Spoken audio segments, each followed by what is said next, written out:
Right, today we've got the 110 into the shop, and what we're going to do today is decide how we're going to get this broken power steering pump off. You know, I was thinking about it last night. I think the only way to do it properly is to take the radiator off on the front panel, or even just take the radiator out, and it's going to give us more access to get it off, because when you'll see in a minute that the pulley is dropped off the shaft, you know, the pulley and the shafts come off together. Well, I can't get a gun in, I can't get a spanner, there's nothing to hold it with. I think that's going to be the best way. So the first thing we've got to do is drain off the coolant. Now, of course, antifreeze is getting kind of expensive now. We've got to save every bit, because we ain't got no money, have we, Deborah? No, I don't. Deborah's cleaning. No. Deborah's like George Formby, but she's cleaning seats. Yes, we're getting round to the next job is a Range Rover, so we're going to have an attack on that. I'll just show you what we're on about today. So,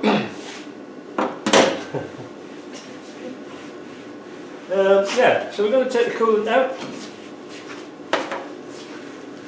You're going to use our syringe and suck out as much as we can out the radiator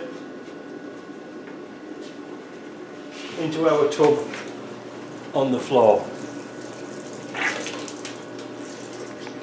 Down there, you see. So we're going to suck it out. Suck it out. And that, we can only go halfway because there's a stopper halfway down the radiators. There's like a blanking plate.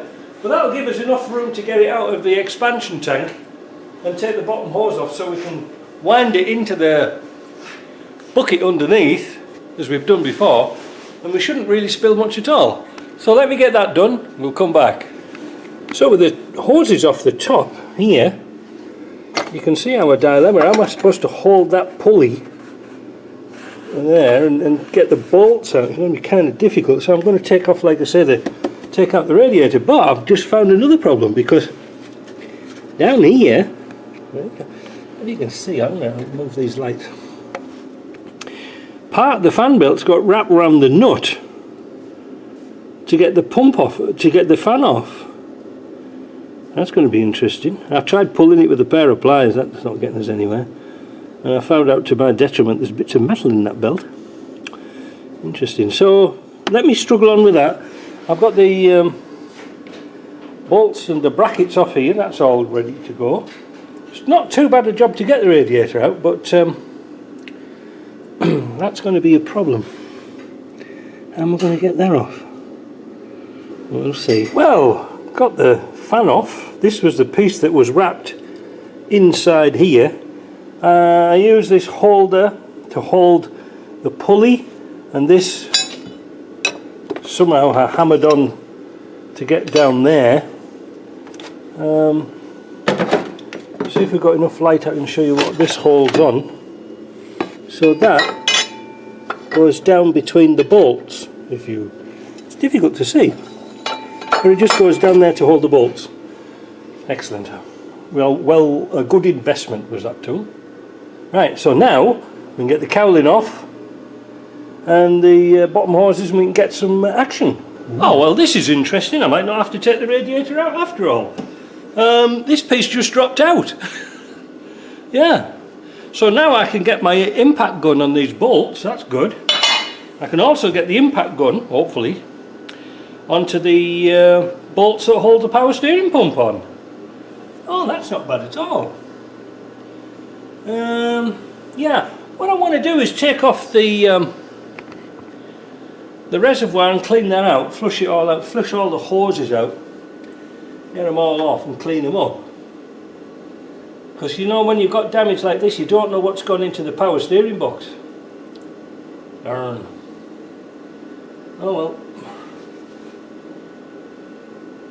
Oh, somebody put that hose on upside, that hose clip on upside down. That's going to be fun.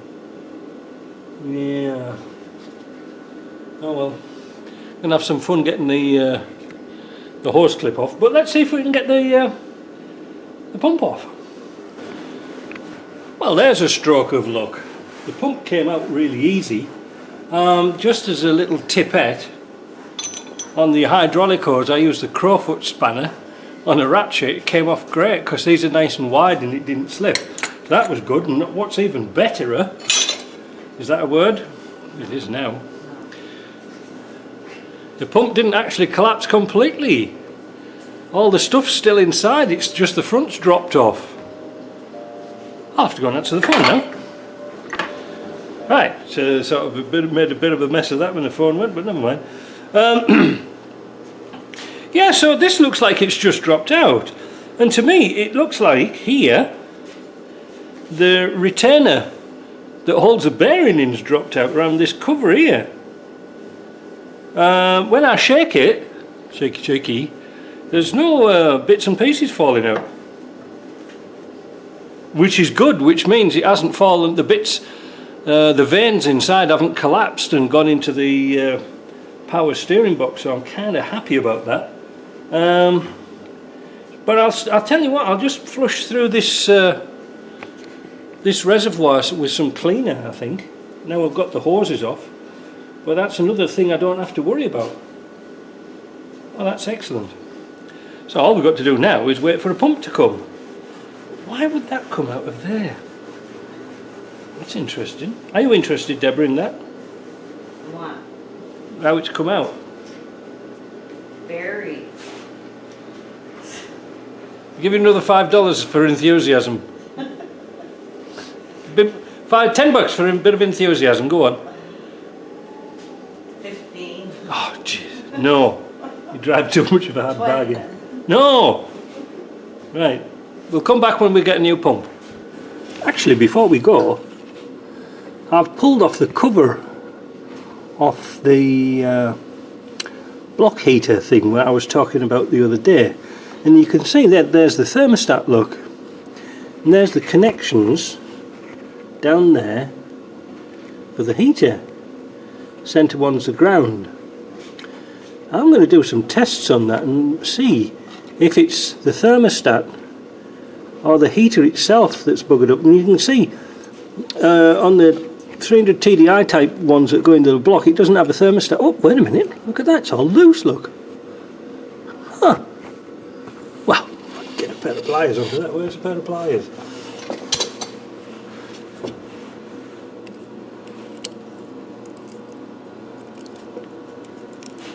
Well, I think that might be our problem. Is it supposed to be loose? Is it a screw-in one? It's all turning around. Yeah, I think the thermostat's gone. It's fallen to bits, Deborah. Aren't they all? Oh, I think it wants fixing with a new one. Oh well, that's that buggered then.